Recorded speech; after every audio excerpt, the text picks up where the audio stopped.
वंदे मातरम। स्वस्थ समृद्ध परिवार की चौपाल रात्रि 8 बजे 28 मई 2025 में आप सभी का स्वागत है। सबसे पहले तो आज हम बात करते शुरुआत कुछ सूचनाओं से। पहली सूचना स्वस्थ समृद्ध परिवार के लिए स्वस्थ समृद्ध परिवार की तरफ से इसकी झोली में जो मिली है, 31 मई 2025 को गुड़गामा में सेक्टर 84 हमारे स्वस्थ समृद्ध परिवार के अभियान में जुड़े हुए शुरुआत के भाई बंधु श्रुति और जितेंद्र काफी वर्षों बाद माँ बने। लगभग आठ आठ 10 वर्षों बाद, 8 या 10 साल बाद वो माँ बने हैं। तो उनके बच्चे का नामकरण का आयोजन है। उस नामकरण में बुलाया गया है। तो वहां जाकर भी मुझे बेहद खुशी मिलेगी कि उनके नामकरण में पहुंचेंगे और वहां पे आए हुए परिवारों से स्वस्थ समृद्ध परिवार, रसोई घर ब्रह्मांड की प्रथम औषधालय, इन सभी के प्रति बातचीत होगी, कुछ ज्ञान का आदान प्रदान होगा। और सूचना ये भी है कि वो 10 साल बाद अगर जो बच्चा हुआ है तो आश्रम की आसाराम जी के आश्रम में उपलब्ध होने वाली दवा रजत मालती और वज्र रसायन गुलकंद शक्ति सुरक्षा, इसका चमत्कार हुआ है। ये अपने आप में बहुत बड़ी बात है कि एक साधारण सा, मैं पीछे उनके यहाँ ऐसे ही बच्चों को रात के समय में घूमने के लिए गया हुआ था गुड़गामा। तो मैंने कहा चल रात को चलते हैं, ले गया, चला गया उनके घर। और मेरी वहां पे जो बैठा था, कहते ये दिक्कत आ रही है भैया, ये थोड़ी तकलीफ है। तो मैंने कहा एक काम करो, आप आश्रम की वज्र रसायन भट्टी और रजत मालती शक्ति सुरक्षा गुलकंद के साथ आप सेवन करें। और मात्र 1 से 1.5 महीने हुए और वो गर्भ से ठहर गई। और उसका जो है बिटिया जो है, और उस बिटिया का नामकरण है। ये अपने आप में एक अनोखी जीत साबित हुई। दूसरी सूचना, 2 जून को हमारे उत्तम नगर में पवन अरोड़ा जी हैं, उनकी बिटिया की शादी है और उस शादी में भी हमें सम्मिलित होना है। तो वहां पे भी जहाँ रहेंगे तो वही थोड़ी बहुत तो रंगत लगेगी ही। तो इस बात का भी बड़ा है कि एक शादी में जाने का सौभाग्य मिल रहा है और वहां पे आए हुए। और सबसे बड़ी बात है कि पवन अरोड़ा भाई जी की कि उनकी बिटिया की शादी, आप लोगों ने चमत्कारी तेल की पुस्तक बहुतों ने पढ़ी होगी, उसी पुस्तक का असर है।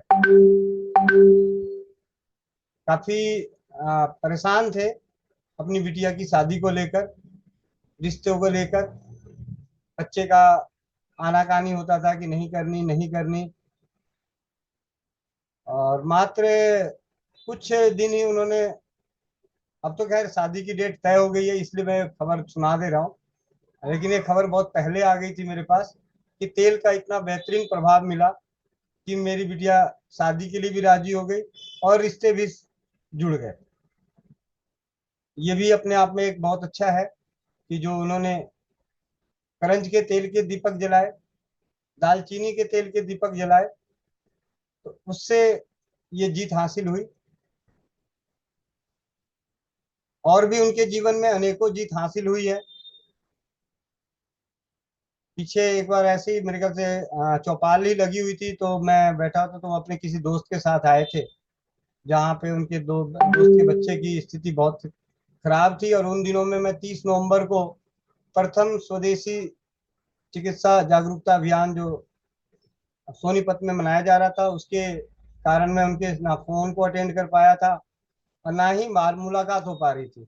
लेकिन सिर्फ व्हाट्सएप पे रात के 1:30 बजे जवाब दे देने से उनके बच्चे का जो सर्जरी जैसी समस्या थी वो टली, बच्चा पूरी तरह से स्वस्थ हो गया था। तो वो भी परिवार, तो ऐसे माहौल में जब जाएंगे और उस जगह पहुंचेंगे तो जरूर ये खास बात है कि अपने आप में ही एक माहौल बन जाता है कि स्वदेशी चिकित्सा, रसोई घर ब्रह्मांड की प्रथम औषधालय, स्वस्थ समृद्ध परिवार, बंधन उपचार, एक्यूप्रेशर, तो ऐसे चीजों पे चर्चाएं होंगी, अच्छा लगेगा।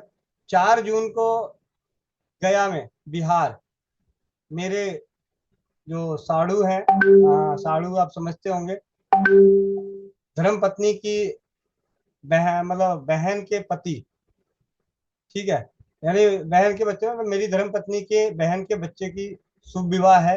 तो विवाह तो 8 जून को है, तिलक है 4 जून को।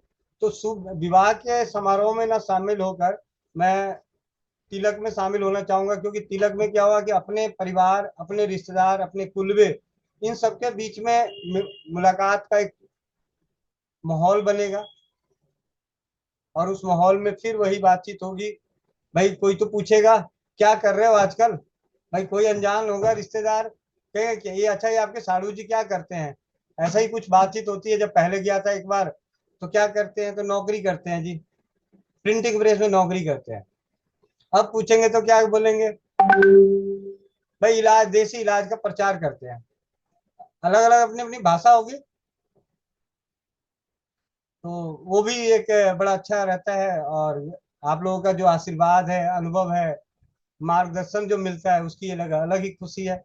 और इन सभी के दौरान उसके बाद माँ बाप से, माता पिता से मिलने का सौभाग्य होगा, बहनों से, सगे संबंधियों से बिहार जाकर मुलाकात का वो सुकून पल जो है उसका एहसास होगा। कुछ पारिवारिक रिश्ते हैं उन सभी को निभाया जाएगा, सामाजिक रिश्ते, जागरूकता भी हो जाएगी स्वदेशी चिकित्सा की, और हमारे जो रिश्ते निभाने होते हैं, रिश्ते भी निभ जाएंगे। उसके बाद 8 जून की शादी में तो मैं वहां नहीं रहूंगा, क्योंकि मेरे पास थोड़ा सा समय का अभाव है। वहां से वापस आने के बाद हम पहुंचेंगे सूरत, और सूरत से वापसी में मैं फिर नहीं बोलूंगा, नहीं तो रीना दीदी, रीना नवलानी दीदी सुनेंगी तो कहेंगी कि आ, बोले फिर आए नहीं। तो मैं बिन बुलाए ही उनके यहाँ पहुंचूंगा, ठीक है। लेकिन इस बीच में आ, एक बहुत ही अद्भुत है कि हो सकता है कल या परसों या नरसों, 2-3 दिनों के अंदर कभी भी, ये जो आज है हमारी जो चौपाल की रौनक जयपुर में धमाल मचा रही, मैं उसके घर में धावा बोलने वाला हूँ, ठीक है। चलिए, ये तो होगी चौपाल की कुछ बातें। और 28 जून को ऋषिकेश में, हरिहर कैलाश आश्रम में, भाई सुशील कुमार जी और गोविंद भाई फिर पुनः पहुंचेंगे तीसरे साल। ये तीसरी बार होगा सुशील भैया, माइक अनम्यूट करें। जी भैया, तीसरी बार जाने का सौभाग्य है भैया। और ये सौभाग्य हमारे को मिला है उन शर्मा दीदी के कारण। उनका बहुत बहुत धन्यवाद है। और कहीं ना कहीं हमारे व्यवहारों का प्रभाव है, राजीव भाई के संस्कारों से मिले संस्कारों का प्रभाव है। आपको एक ही जगह से बार बार बुलावा आए, तो ये तो कहीं ना कुछ तो है।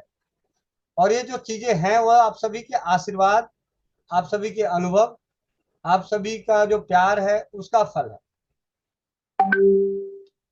तो उस आश्रम में हमें तीसरी बार सेवा देने का मौका मिलेगा, स्वदेशी चिकित्सा के प्रति, सुशील भाई के साथ। और सुशील भाई की तो बात ही क्या कहने। और 28 जून है, बीच में और भी कुछ आती रहेंगी खबरें, मिलती रहेगी। अब चलते हैं चौपाल के। चौपाल तो रोज लगती है। कल मैं ज्यादा पुरानी बात नहीं करता, कल की बात करता हूँ। आप में से कल आरती दीदी ने चौपाल पे होरा की बात करी थी, होरा। किन किन को होरा देखना आता है, किन किन ने होरा देखना सीखा।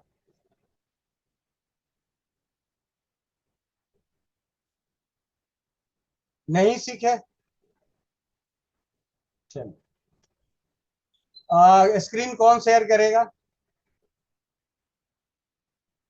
हैंड रेस कीजिए। स्क्रीन शेयर करने वाले कोई अपना स्क्रीन शेयर करें, क्योंकि मैं करूंगा तो फोन पे फिर आप लोग को दिखता नहीं है सही से। तो आप में से कोई अपना हैंड रेस कीजिए, उनके माइक को अनम्यूट करूंगा, वो स्क्रीन शेयर करेंगे। आज हम सभी होरा देखना दोबारा रिवीजन कर लेते हैं।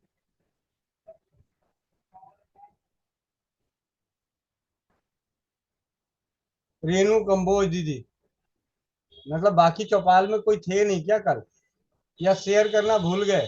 स्क्रीन शेयर करना भूल गए, हैंड रेस करना भूल गए।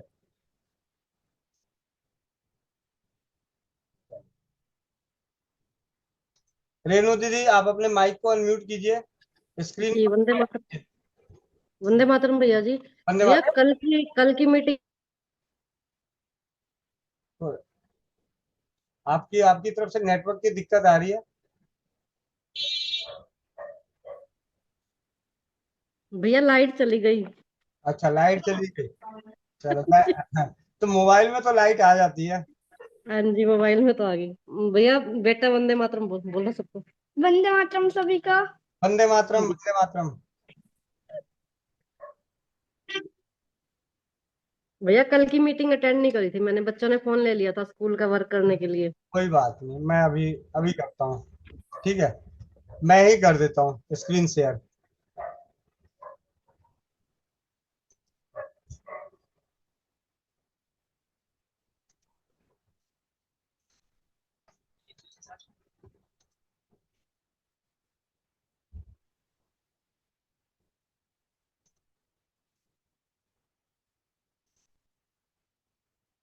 स्क्रीन दिख रही है? एक मिनट। किसी एक का तो माइक, किसी एक को तो को होस्ट बना दो ताकि माइक अनम्यूट कर लें। जो सबसे ज्यादा काम कर रहा है उसी को तंग करो। हेमंत भैया, माइक अनम्यूट कीजिए। जो बेले बैठे हैं उनको नहीं, जो काम कर रहे हैं उन्हीं को डिस्टर्ब करो। जी भैया। हाँ जी, स्क्रीन दिख रही है भैया? जी गूगल लिखा हुआ दिख रहा है। अच्छा, ठीक है। हमें गूगल पे करना है। ग्रीक ग्रीक पंचांग। गूगल पे सर्च करना है, ग्रीक पंचांग।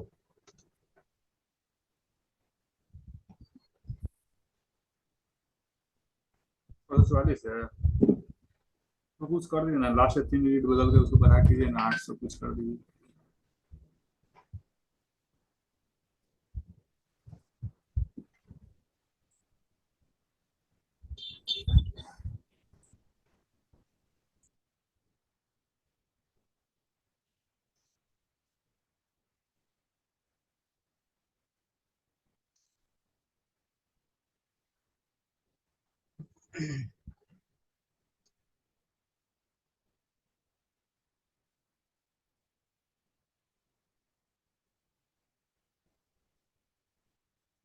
लोकेशन तो ऑन ही नहीं किया, टाइम मैच कैसे करेगा?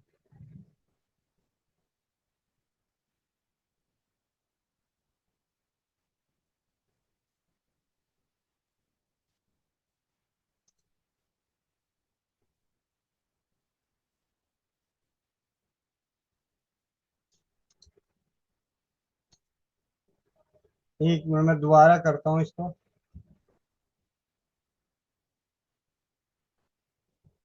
चलिए, थोड़ी देर में मैं इसे दोबारा करता हूँ। ये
अहमद भैया दिख रहा है? जी भैया दिख रहा है। ऐसा ये यहाँ पे दिख रहा है, न्यू दिल्ली, ठीक 28/5/2025। पूरा मतलब घंटा, 24 घंटे होते हैं दिन में, 12 घंटे दिन के और 12 घंटे रात के। अभी क्या टाइम हो रहा है दिल्ली में? दिल्ली में टाइम हो रहा है 8:21। 8:21। ये 7:15, 7 सूरज वीनस 8:54। वीनस जो है, वीनस का ग्रह चल रहा है इस वक्त 8:03 से 8:54 पे, 54 मिनट तक।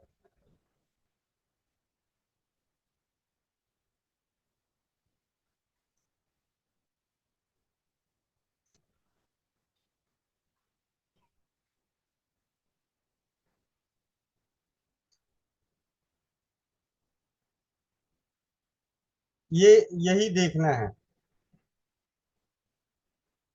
हमारे सात सात ग्रह हैं और वही ग्रह रिपीट होते रहते हैं। हर ग्रह 3 बार आता है। जो हो रहा है मतलब जो हर घंटे में जो ग्रह की चाल है, ग्रह का प्रभाव है, वो 3 बार, और 3 ग्रह ऐसे होंगे जो 4 बार आएगा।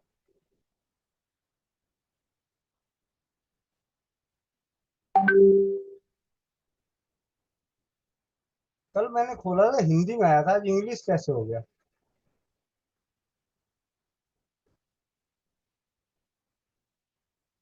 चल,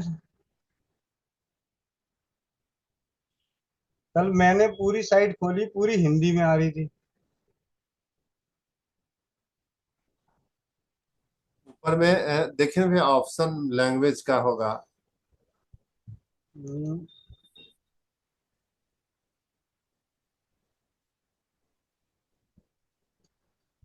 जी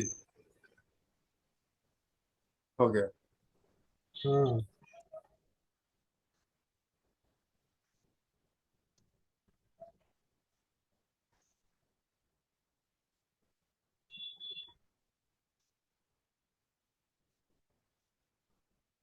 अभी जो है हमारे पास हो रहा है बुध का, नहीं, शुक्र का लाभदायक।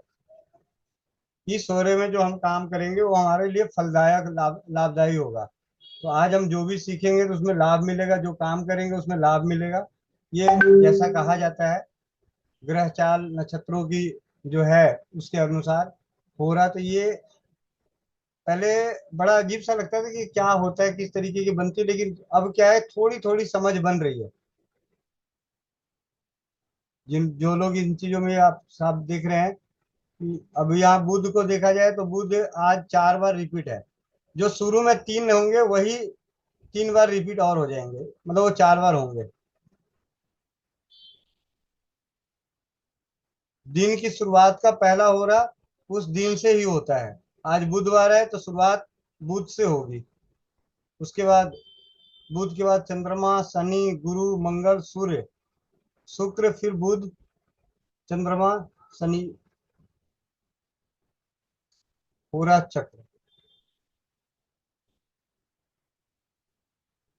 अभी थोड़ा थोड़ा नकल मार रहे हैं ना।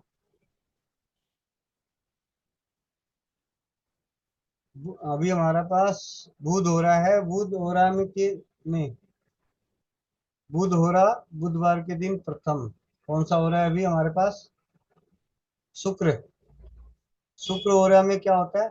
शुक्र हो रहा शुक्रवार के दिन प्रथम हो रहा होती है। शुक्र हो रहा लाभकारक, सुंदरात्मक और एकाकीकरण करने वाली होती है। अतः यह हो रहा प्रेम, परिणय, विवाह और समागम क्रिया के लिए उपयुक्त मानी गई है। मनोरंजक गतिविधियां जैसे संगीत, कला और नृत्य के लिए भी शुक्र की ही होरा उपयुक्त मानी गई है। शुक्र की होरा बुधवार, शुक्रवार और शनिवार को अधिक प्रभावशाली होती है तथा रविवार के दिन यह कम प्रभावशाली होती है। शुक्र की होरा विशेषता उपल रत्न और कोई भी अन्य हीरा धारण करने के लिए शुभ होती है। उपल रत्न शुक्र देव को प्रसन्न करने हेतु धारण किया जाता है। तो अभी जो शुक्र हो रहा है, इस शुक्र हो रहे में क्या करना अच्छा रहेगा, देखिए जरा। मनोरंजन गतिविधियां, संगीत, कला, नृत्य। भाई प्रेम, प्रणय, विवाह, ये तो हो नहीं सकता अभी। अभी क्या हो सकती है? संगीत, कला और नृत्य। तो ऑनलाइन चौपाल पे नृत्य तो हो नहीं सकता।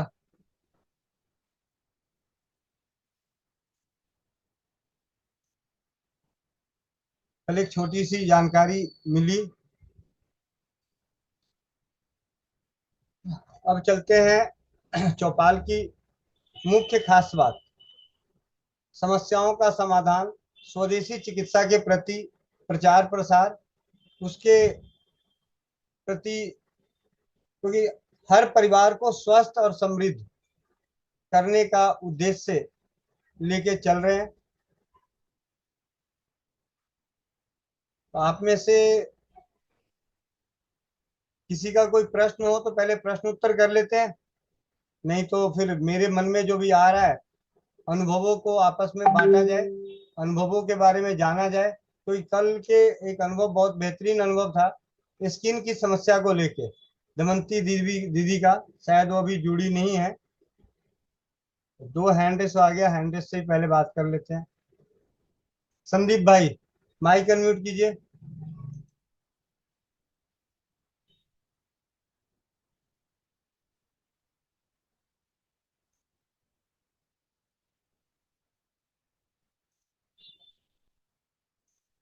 जी वंदे मातरम भैया। वंदे मातरम भैया। सभी बहनों को भी वंदे मातरम। भैया एक मेरे परिचित हैं और उनकी उम्र लगभग लगभग 62-63 साल की होगी। और कल मैं उनसे अचानक कोई मेरे को मुझे मिलाने के लिए ले गए थे।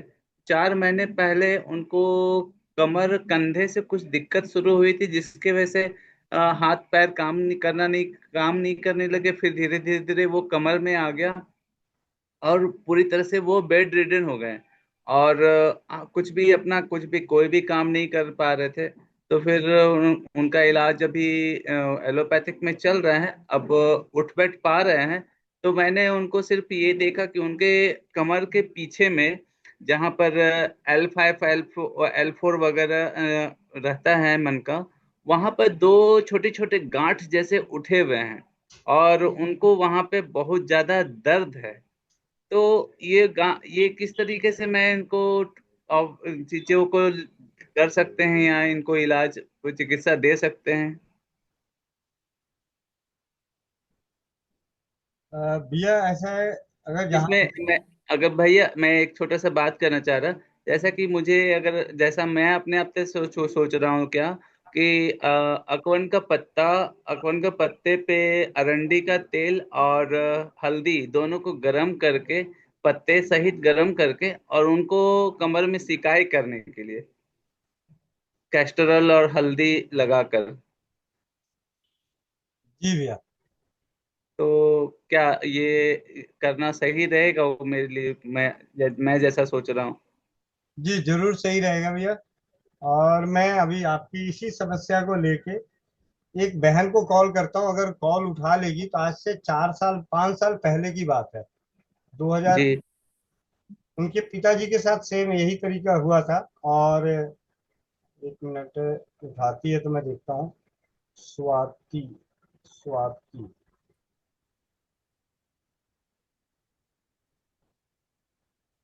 तो ये आज जो भी सवाल होंगे उसके 90% प्रयास यही करूंगा कि अनुभव अनुभव वाले जो हैं उन्हीं को लेकर आऊं, उनसे बात कराऊं। जी भैया।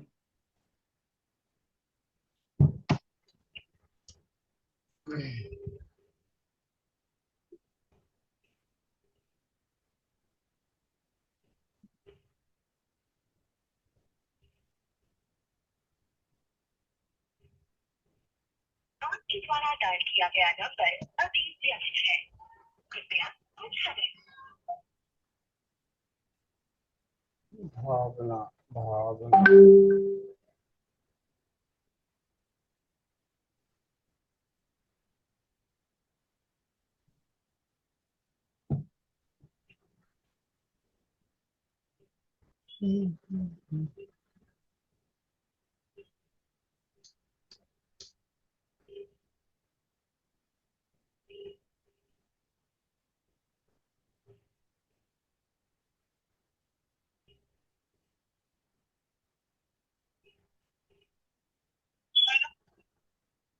हेलो।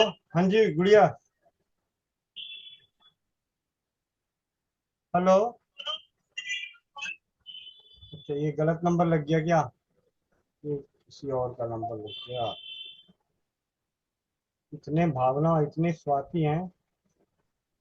चलिए, जब तक हम आपस में बात तो कर लेते हैं भैया। आप उनको अभी जो आपने सोचा है वो जरूर कराएं। ठीक है। ठीक है भैया। किया गया नंबर अभी व्यस्त है। ठीक है, क्योंकि जो ठीक है भैया। ऐसा है भैया, सबसे पहली चीज कि जो हम सभी को तैयार होना है एक स्वास्थ्य रक्षक के रूप में। बिल्कुल बिल्कुल। इसीलिए सबसे पहले भाई, ऐसे भी तो हॉस्पिटल में है ही, डॉक्टरों की दवाई चली रही है, तो अभी जी आपके मन में जो उपचार आया है उसको देखिए, उसका प्रभाव देखिए। बिल्कुल। उससे क्या है कि कॉन्फिडेंस लेवल बढ़ेगा, चयन बिल्कुल सही है। चयन करने की क्षमता बढ़ेगी। जी बिल्कुल। जी भैया। बाकी एक एक बार एक सवाल एक प्रश्न और है भैया। जैसे आप लोग अभी शिविर में लगाने के लिए जाते हैं, तो क्या ऐसा संयोग मिल सकता है कि मैं भी उसमें भाग ले पाऊँ? हाँ जी भैया, आ सकते हैं। जैसे अभी मैं आप अभी आप कहाँ पे हो? मैं तो झारखंड में हूँ भैया अभी। भैया झारखंड बोलने से नहीं, झारखंड तो कोई छोटी जगह थोड़ी है। हाँ मतलब झारखंड बोकारो डिस्ट्रिक्ट बोल सकते हैं। हाँ, तो बोकारो से गया कोई दूर नहीं है। तो हाँ बगल में ही है। हाँ, तो गया में तो मैं वो पारिवारिक है, तो मैं उसमें ज्यादा तो नहीं कहूंगा कि शिविर जैसा लगेगा, लेकिन ये है हम्म। उस वक्त माहौल ऐसा हो जाता है। क्योंकि अब ऐसा है ना, जो जहाँ आपने छोटी सी बात देखी, मुझे ये इस बात का जो मन में उठा था ना, वो इस वजह से उठा था कि मैं पहली बार एक शादी में गया था टोहाना। मेरे ख्याल से दो जी 2017 के 17 या 18 के एंड में मैं टोहाना गया था शादी में। प्रदीप भाई हैं, उनकी बहन की शादी में गया। जब उनकी शादी में पहुंचा तो शादी में सारे लोग अपनी तरफ, लेकिन मैं व्यस्त हो गया। उन्होंने सबसे परिचय करा रहे हैं कि ये गोविंद भैया हैं, ये बुआ आपका जो इलाज बताए थे ये गोविंद भैया हैं, ये हैं। अच्छा मौसी आपका इलाज जो बताया था वो यही गोविंद भैया है। तो उसकी वजह से क्या हुआ कि शादी के माहौल में सारे लोग तो खा रहे थे और मैं सबका इलाज बता रहा था। तो मतलब ईमानदारी से बताऊं कि जो ऐसा लगा जिस, बिल्कुल बिल्कुल। मैं ऐसा नहीं कि मैं खा नहीं रहा था, मुझे भी खाने को मिला, मैं बैठा हुआ था भाई। बजाते बहुत ज्यादा वो मिली, मतलब सारा अट्रैक्शन मतलब मेरी तरफ ही था। हर कोई मतलब उनके सभी सारे रिश्तेदार बारी बारी से आके बातचीत कर रहे थे। उस वक्त मेरे मन में ख्याल आया कि ये तो बड़ा बढ़िया है, जहाँ किसी की शादी ऐसे कोई हो और खास करके वो पहले से जुड़े हुए हो, तो उनके यहाँ तो जरूर जाऊंगा। तो उसमें क्या है कि अपनी गतिविधियां और हम कर सकते हैं, उनके और लोगों तक पहुंच सकते हैं, उनके तक अपने विचारों को रख सकते हैं। और इसका जो सौभाग्य प्राप्त हुआ शादियों में शिविर लगाने का, वो हुआ चंद्रकांत भाई के माध्यम से। चंद्रकांत भाई अमेरिका रहते हैं, उनके भी परिवारों को, उनके जानकारों को हम आपस में यहाँ बातचीत करके स्वदेशी चिकित्सा के प्रति, होम्योपैथी या जो भी जितनी मदद हो सकती थी मदद कर रहा था। अब उनकी बेटी की शादी हुई तो सिंपल सी चीज है, निमंत्रण तो आएगा ही। तो निमंत्रण आया कि गोविंद भैया शादी में आना है परिवार समेत। मैं आपको सच्ची बताऊं, हमारी इतनी हैसियत नहीं थी कि मैं दिल्ली से गुजरात, वो भी कोरोना काल में आधी सैलरी में, मैं दिल्ली से गुजरात जाऊं शादी अटेंड करने। तो मैंने कहा चल कोई बात नहीं। अब भाई अमेरिका का एक चीज बताओ, थोड़ा सा मैं आपको प्रैक्टिकल बता रहा हूँ, प्रैक्टिकल फीलिंग। बिल्कुल बिल्कुल भैया। कोई आपका जानकार अमेरिका का हो और वो आपको बुलाए, तो कैसा लगेगा? ऐसा लगेगा ना कि हर हाल में पहुंचूं। बिल्कुल वही फीलिंग मेरे अंदर भी थी कि हर हाल में पहुंचूं। बैंक बैंक का बैलेंस देखूं तो सोचूं क्या ये क्या करूं। भाई साफ सी बात है, 5 दिन की छुट्टी, 4 दिन की छुट्टी भी लगेगी। एक दिन ट्रेन से जाने का, एक दिन आने का, और एक दिन वहां का, 3 दिन तो ऐसे लगेंगे, 3 दिन की तनख्वाह कटेगी, काम अलग होगा, और इतनी दूर जाना है। मतलब अजीब सी, मतलब कस्मों कस्म के जीवन में जी रहा था। मैसेज आया था रात 8:30 बजे शाम को। रात को 12 बजे मैं उनको मैसेज कर रहा हूँ कि भैया ये अपनी बिटिया की शादी में शिविर लगा सकते हैं क्या? तो मेरे रात के 12 बज रहे थे, उनके यहाँ दिन के बज रहे थे। उन्होंने फोन कर लिया, करे हाँ हाँ क्यों नहीं, मुझे नहीं पता ज्यादा कि क्या होता है, तैयारी आप कर लेना, मुझे बता देना करना क्या है। मैंने कहा भैया एक काम कीजिएगा, वहां पे जो मंडप बनेगा उसमें एक स्टॉल बना दीजिएगा। तो वहां पे तो उन्होंने कहा ठीक है कोई बात नहीं। अब जैसी शिविर की बात हुई तो मैंने सुबह बॉस को मतलब पहुंचे, मेरे जो मालिक थे, मालिक के बेटे राहुल दीवान, उनको बोला कि भैया मुझे ना, अगर मैं बोलता शादी में जाना है तो कहते गाने की शादी में अब्दुल्ला दीवाना क्यों होने जा रहा है भाई, तेरे ऐसे हालत खराब है। मतलब अब सोचिए प्रैक्टिकल बात है। वो बिल्कुल बड़े बिल्कुल भैया। बड़े भाई की तरह और उनके पिताजी मतलब बाप की तरह मेरे को मार्गदर्शन करते थे। तो वो यही कहते कि बेटा देखो अभी हालात खराब है, कहाँ खामा खा खर्चे करेगा, इतनी दूर शादी में जाएगा। तो मैंने वो छुट्टी को तब्दील कर दिया। मैंने शिविर बोला, में। बाबूजी भी बैठे थे, भैया भी बैठे थे। मैंने कहा भैया वो आपको पता है अमेरिका में एक भैया हैं जिनके कई बार बातचीत होती रहती है, उनकी बेटी की शादी है गुजरात में। तो उन्होंने बोला है, मैंने नहीं, यहाँ पे मैंने थोड़ा सा झूठ बोल दिया। मैंने कहा उन्होंने बोला कि गोविंद भैया आप शादी में ना स्वदेशी चिकित्सा का शिविर लगा दो। कह रहे हैं तुम, बाबूजी कहते हैं तो बहुत बड़ी अच्छी बात है यार, इतना आज के ये तो बड़ी पहल, अनोखी पहल हो जाएगी। कहते हैं बहुत अच्छा। तो मेरा छुट्टी तो सैंक्शन भाई।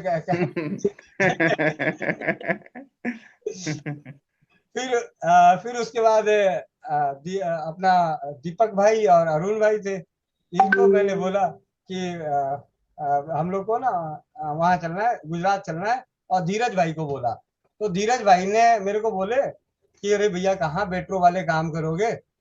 और मैंने, और मजे की बात आपको छोटी सी और बात बता दूं कि इस शादी के शिविर में जब शिविर हो रहा था तो मेरे को इतना ज्यादा इसको आगे बढ़ाने का पहले वाले को ही इच्छा थी कि मैंने धीरज को बोला कि धीरज बीआरसी जी से पूछो कि क्या इसके लिए वो अपनी स्टेटमेंट या कमिटमेंट या थोड़ा समय दे सकते हैं, क्योंकि ये सबसे अनोखा होने वाला है।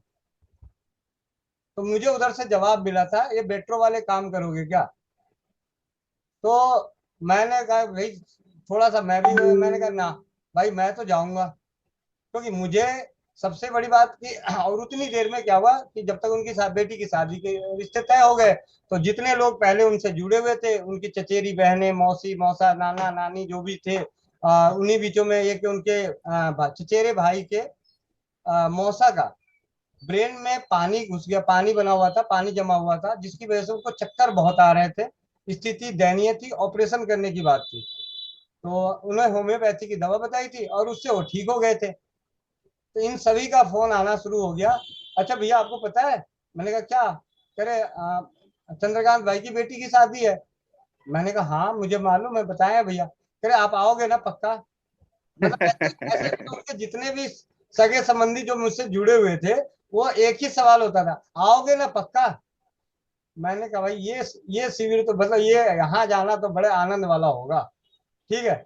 तो मैं और दीपक अरुण हमने टिकट कटाई, और टिकट कटा के हम तीनों अपना सुबह निकले आराम से, मेट्रो तक पहुंचे तो देखा कि टिकट कंफर्म नहीं हुई। ठीक है। अब मैंने कहा भाई टिकट कंफर्म नहीं हुई और पहली बार हम बाहर जा रहे हैं और ऐसे ऐसे। तो मेरे दोस्त हैं ओम प्रकाश, मैंने उनको बोला भैया कहाँ पे हो। कह रहे घर पे। मैंने कहा भैया एक काम करो, वहां चलोगे, गुजरात चलोगे गाड़ी से, क्योंकि वो गाड़ी चला, मतलब मेरे साथ ही ऑफिस में कलीग थे लेकिन उन्होंने गाड़ी ले ली थी, तो गाड़ी चला रहे थे, तो ओम प्रकाश नाम है। तो मैंने उनको बोला भैया गुजरात चलना है, और भैया मेरी ना हालात ऐसे हैं कि पैसे नहीं है, मैं बच्चों की फीस नहीं जमा कराई है, वो बच्चों की फीस पड़ी हुई है, उसी फीस से काम कर लेंगे। ठीक है। तो उन्होंने कहा ठीक है भैया कहाँ पे हो। मैंने कहा मेट्रो पे हूँ। कह रहे अच्छा मैं आता हूँ तैयार होके।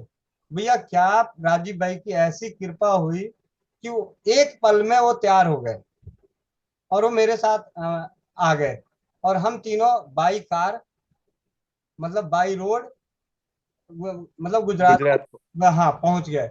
22 घंटे, मतलब 20-22 घंटे जो भी सफर लगा होगा। रास्ते में एक दो जगह और हम रुके जहाँ पे परिवार जुड़े हुए थे। अजमेर में एक भाई थे संदीप, तो उनको बोला भैया मैं अजमेर से गुजर रहा हूँ। करे कहाँ पे, करे यहाँ जा रहा हूँ। करे कोई बात नहीं आप हाईवे पे रुकना, मैं आप लोगों के लिए खाना लेके आता हूँ। मैंने कहा ठीक है। अब हाईवे पे जब उन्होंने कहा क्या भैया हाईवे तक आ गए हो, थोड़ा सा ही तो है, अंदर आ जाओ। तो अब हमें तो ये लग रहा था कि भाई अंदर गए और कहीं टाइम ज्यादा लग जाएगा तो शादी में पहुंचेंगे नहीं। सुबह से ही प्रोग्राम है, 10 बजे 8 बजे से ही संगीत का प्रोग्राम है उनका, एक ही दिन में सारा फंक्शन था, मतलब 2 दिन का। तो मैंने कहा ठीक है, मैंने कहा कोई बात नहीं, खाना खाने तो ऐसे भी कहीं ना कहीं रुकना ही था और यहाँ पे खाना फ्री में मिलेगा, साफ सी बात है। हम 4 जने, 4 जने कहीं भी खाएंगे तो भाई 1000 रुपये लगेगा, और वो अब खाना खिलाएंगे तो फ्री में खाना हो जाएगा, तो 15,000 में से 1000 रुपये बच जाएगा। ठीक है, मतलब थोड़ी सी अपनी। और मैं उनको हाँ भर के हम अंदर गाड़ी घुसेड़ दी। मैंने कहा भैया कितना सीएनजी लग जाएगा, आप विश्वास करो, मैंने कहा सीएनजी कितना लग जाएगा भैया अंदर जाने का, कह रहे हो लोकेशन आया 15 किलोमीटर है, ज्यादा नहीं लगेगा भैया, क्यों चिंता कर रहे हो, चलो ना, मैं भी तो हूँ।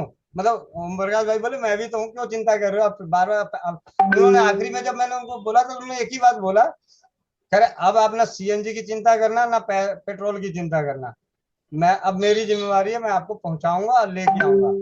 ठीक है जी, हम गए, उनका खाना खाए, 1 डेढ़ घंटे वहां बात करी, रात को वहां से 1 बजे हम निकल गए। फिर वहां से हम पहुंचे गुजरात। रास्ते में, पूरे रास्ते में, मतलब चंद्रकांत भाई एक बड़े भाई की तरह, एक बाप की तरह हर घंटे 2 घंटे पे हमारी खबर ले रहे थे, क्योंकि हम बाई रोड आ रहे थे।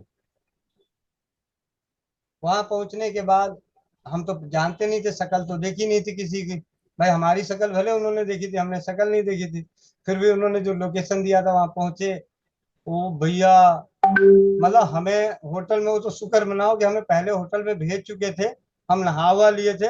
अगर नहीं नहाए हुए थे तो वहां से बहनें हमें छोड़ती नहीं, भाई वहां छोड़ते ही नहीं, क्योंकि जैसे ही हम होटल से वहां पहुंचे तो नाश्ता लेके आ रहे हैं, ऐसा नहीं कि नाश्ता नहीं लेके आ रहे हैं, और गुजराती वो पूरा लगा हुआ पंड, मतलब 56 तरह के भोग लगे पड़े हैं और हमें घेरे हुए हैं। अच्छा भैया, आपने मेरा पैर दर्द ठीक किया था भैया, मेरा आपको याद है मैं इनका वो भतीजा हूँ, मतलब इस तरीके से माहौल पूरा। फिर चंद्रकांत भाई बोले भाई थोड़ा सा इनको खाने होने दो। हम लोग खाए, फिर बातचीत कर रहे थे खाते हुए, और हमने लगाया कैंप, फिर सजाना शुरू कर दिया, पोस्टर वोस्टर छपवा के लेके गए थे यहाँ से, कुछ किताबें ले गए थे, होम्योपैथी की दवाइयाँ ले गए थे, और उस वक्त मैजिक वेल नहीं था, अमृत धारा थी हमारे पास। तो ये सारी चीजें, बड़ा अच्छा रहा। 10 बजे से रात के 1:30 बजे तक हम तीनों भाइयों ने मिलके उनके आए हुए 1200 मेहमानों में से 750 मेहमानों को टच किया।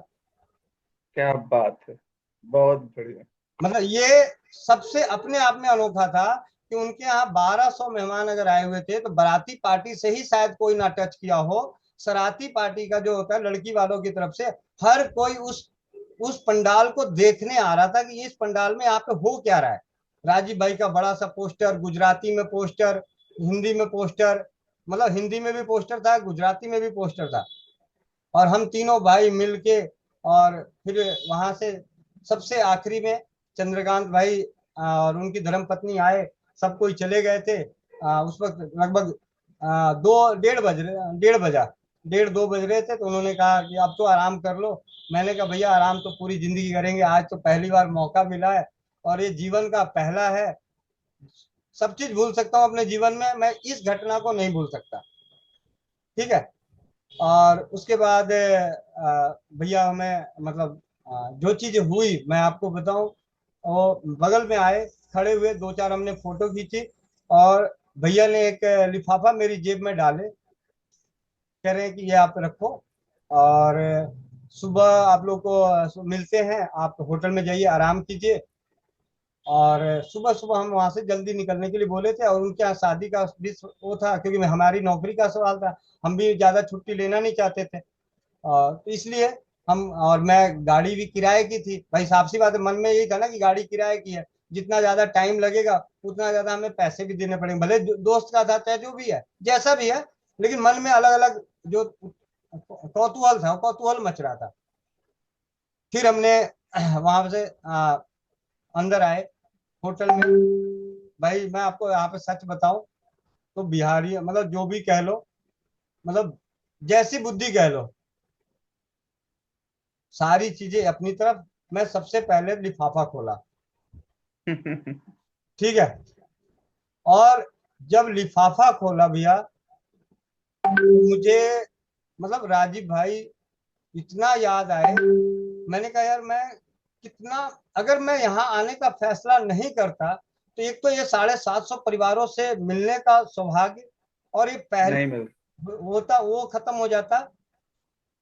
और उन्होंने मतलब भैया मतलब थोड़ा सा वो वक्त जो है ना वो याद आके मतलब जो भी है, लेकिन मुझे एक पल के लिए दुख लगा कि मेरे कारण चंद्रकांत भाई का एक बजट बढ़ गया। ठीक है, मतलब मुझे भाई साफ सी बात है, लड़की की शादी होती जो भी है, तो हम मेरे कारण उनका एक बजट बढ़ गया। उन्होंने जो उसमें रकम रखी थी वो रकम, मतलब मैं यहाँ पे जगजाहिर कर दूं, 50,000 रुपये थी। ठीक है, तो हमें थोड़ा सा मतलब मुझे अंदर ही अंदर गिल्टी भी फील हो रही थी, मतलब पैसों की खुशी नहीं, पैसों की वजह से दुख हो रहा था कि ये पैसा मतलब मेरी वजह से उनको एक एक्स्ट्रा बर्डन सहना पड़ा। क्योंकि उन्होंने देखा कि ये गाड़ी से आए हैं, तब गाड़ी वाले को भी देना पड़ेगा, टैक्सी नंबर गाड़ी है, भाई कुछ भी हर किसी को मालूम है कि पेट्रोल वेट्रोल लगता है, और ये नौकरी करने वाले हैं। तो उन्होंने इस वजह से मेरे को वो, चलो कोई बात नहीं, फिर चंद्रकांत भाई आए, थोड़े से मतलब 5 मिनट के लिए थके हुए थे, फिर भी वो आए, विदाई उदय हम लोग वहां से निकले और वहां से पहुंचे रास्ते में उदयपुर। उदयपुर में आप सभी जानते हैं रीना नवलानी दीदी है, उनके घर में जो प्यार मोहब्बत, अनजान बहन ना किसी कभी शकल देखी, फोन पे बात होता था, और वहां जिस तरीके का हमें पूजा करी गई, माला पहनाए गए, तो वो फीलिंग जो है, तो उस हर फीलिंग के वक्त सिर्फ एक ही शख्स याद आ रहे थे, राजीव भाई। अगर राजीव भाई जीवन में नहीं आए होते, मैं उनको नहीं सुना होता, और स्वदेशी चिकित्सा रसोई घर को पकड़ के और हर परिवार के दुखों को दूर करने का यथासंभव प्रयास करने की इच्छा मन में नहीं रखा होता, तो ये सारे सुख, कमलेश भाई वहां पहले थे, कमलेश भाई जो इनकी बहन कैंसर से पीड़ित रही और कैंसर से डेथ भी हुई, लेकिन 2.5-3 साल हम उस बहन के साथ जुड़े रहे उनमें, मतलब आप कमलेश भाई के सानिध्य में हम वहां पहुंचे, वहां से रीना दीदी के यहाँ, और रीना दीदी ने उसी दिन वहां फैसला किया कि एक शिविर और लगाना है, और रीना दीदी के यहाँ भी प्यार बहुत मिला। हम पहुंचे गुड़गामा क्या नाम है, मानेसर से पहले आ, एक जगह है जहाँ पे इंडस्ट्रियल एरिया में, नाम भूल रहा हूँ, मानेसर से पहले वहां पे भैया को आ गई झपकी, और गाड़ी जाके लग गई ट्रॉली में, जिसपे क्या कहते हैं वो, आ, क्या बोलते हैं, अनाज नहीं, चारा जो लोड होके नहीं जाता, बड़ी सी गाड़ी, चारा चारों तरफ, ट्रैक्टर पे, ट्रैक्टर ट्रैक्टर। ट्रैक्टर पे, और गाड़ी वहां पे हो गई बंद। भैया इस बीच में चंद्रकांत भाई का फोन हर पल आ ही रहा था, रास्ते भर में आ रहा था, लेकिन जैसे ही हुआ उसके थोड़ी देर बाद चंद्रकांत भाई का फोन आया, भैया कहाँ तक पहुंचे, मैंने, मेरे मन से सच निकल गया। मैंने उनको बोला भैया ऐसे ऐसे हो गया। कह रहे कोई बात नहीं, आप चिंता ना करो, आप आप लोग वहाँ, आप लोग को तो कुछ नहीं हुआ। मैं कहा नहीं भैया हमें कुछ नहीं हुआ, बस गाड़ी को लगी, और गाड़ी फिर वहां से हम गाड़ी को टो करके लेके आए दिल्ली। और हमें जो मैंने भैया को बोला भैया आप चिंता ना करो, जितनी भी गाड़ी में खर्च आएगा वो हम बियर कर लेंगे। परमात्मा ने शायद वो, फिर हमने उनको भैया को 35,000 रुपये दिए, जो उनकी गाड़ी में जो भी टूट फूट हुई वो सारी चीजें मैंने उनको, हमने दिया, और 5-5 हज़ार रुपये हम तीनों भाई गए थे, तो मैंने 5,000 रुपये अरुण को, 5,000 रुपये दीपक को बोला कि आप रख लो, तो उन दोनों ने कहा नहीं भैया आप ही रखो। तो इस तरीके से हमारा वो पहला शिविर स्वदेशी चिकित्सा के प्रति रहा, उसका आज मतलब विस्तार से संक्षिप्त, मतलब उस वक्त की हर भावना को तो मैं आज व्यक्त नहीं कर सकता, लेकिन ये जरूर है कि उस वक्त जो, अगर मैं उस दिन बेटर वाली सोच का फैसला लेके नहीं गया होता, तो आज ये अभी तक मैंने पिछले 3-4 सालों में आने वाले जो शादी समारोह को जो भी हमने पिछले गुजरा, उसको मिला के 83 शादियों में जा चुका हूँ, जहाँ पे शिविर भी लगे हैं, कई जगहों शिविर नहीं लगा लेकिन शिविर जैसा माहौल बना। बहुत बढ़िया। जन्मदिन की, मुहूर्त की, मकान के उद्घाटन की, इन सभी की पूजाओं की, ये सब अलग अलग हैं। उन सभी को छोड़ के सिर्फ शादी में 83 शादियों में पिछले 4 साल में अलग अलग जगहों पे, चाहे उसके लिए मैं जयपुर, बनारस, जौनपुर में अभी गया। इससे पहले भी जौनपुर में एक जगह जा चुका था। दिल्ली में सबसे ज्यादा, तो क्योंकि दिल्ली नजदीक पड़ता है तो थोड़ा सा आसान रहता है। दिल्ली में भी मेट्रो में दीदी हैं, सुरुचि दीदी, उन्होंने अपनी ननद की शादी में लगवाई थी। बहुत ही भव्य तरीके से पूरा व्यवस्था करके दिया था। बजाबते उन्होंने सूचनाएं दी थी। बहुत सारे भाइयों ने अपनी अपनी बहनों की शादियों में अपने शादी के कार्ड पे छपवाए कि स्वदेशी चिकित्सा का शिविर लगेगा। ये है जमीनी हकीकत। तो ये अब चलते हैं। ये थोड़ी सी बातों बातों में बात कहां से कहां पहुंच गई। चौपाल की आकांक्षा घंगस बहन, वंदे मातरम भैया जी। वंदे मातरम। मैं 2-3 अनुभव है, 2 तो स्किन के हैं। एक तो पति देव को ना, ये बस चलाते हैं ना तो कमर लगाए रखनी पड़ती है, 2.5-3 घंटे बस चलाते हैं, सुबह भी शाम भी। तो पसीने आ गए कमर में, मतलब कमर में आधे में दाग हो गए, मतलब ऊपर की वो सारी। मैंने 2 दिन नारियल तेल लगाया, अरंड तेल भी लगाया, नहीं आराम लगा। कल लेके नींबू मैंने काट के और नींबू रगड़ दिया शाम को सोते टाइम, और आज एक भी दाग नहीं दिख रहा, और ना ही खुजली हुई ना ही जलन हुई, बल्कि हल्के हल्के रहते हैं। आज एक बार और लगाऊंगी।